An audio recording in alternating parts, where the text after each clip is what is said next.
போனதை தேடவும் ரட்சிக்கவுமே மனுஷகுமாரன் வந்திருக்கிற அந்த கால வேளையில நீ இழந்த உறவுகள், நீ இழந்த அற்புதங்கள், நீ இழந்த காரியங்களை மறுபடியும் கத்த கால வேளையில திரும்ப கொடுக்கிற அருமையான மகனே மகளே, சகோதர சகோதரி. எனவே இந்த நாளில் நீ சொல்ல வேண்டிய வார்த்தை, ஆண்டவரே பலம் உள்ளவனுக்கும் ஆண்டவரே பலன் இல்லாதவனுக்கும் உதவி செய்வதற்கு லேசான காரியம் ஆண்டவரே இந்த நாளில் உதவி செய்யும். ஆமா மனுஷன், ஆமா மனுஷன் உம்மை மேற்கொள்ள விடாதையும் ஆண்டவரே நாங்கள் ஜீவனுள்ள தேவனை ஆராதிக்கும்படி நீ எனக்கு ஒரு விஷயம் உதவி செய்யும். நாங்கள் ஜீவனுள்ள தேவனை ஆராதிக்கிறோம் என்பதை அவர் உணர்ந்து கொள்ளும்படி இந்த நாளில் எங்கள் வாழ்க்கையில் அற்புதம் செய்யும். ஆண்டவரே ஜெபிக்க வேண்டாம். ஆண்டவரே அவர்களுக்கு முன்பாக நாங்கள் தாழ்த்துப்பட்டு போகக்கூடாதப்பா. அவர்களுக்கு முன்பாக நாங்கள் பலன் இல்லாதவர்களைப் போல காணப்படக்கூடாது.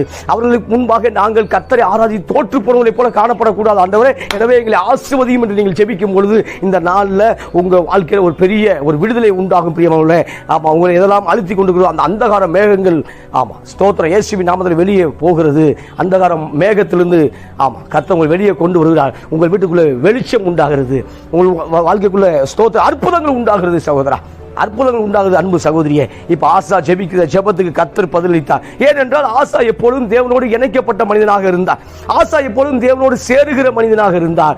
எனவே தேவனை தேடக்கூடிய மனிதனுக்கு தேவன் தென்பட்டே ஆக வேண்டும் என்று இந்த இடத்துல பதிவு செய்ய விரும்புகிறேன். தேவனை தேடக்கூடிய மனிதனுக்கு கர்த்தர் வெளிப்படுகிறார். ஆமா, இப்ப நீங்கள் தேவனை தேடக்கூடிய மனிதனாக மனுஷியாக இருக்கும் பொழுது தேவனை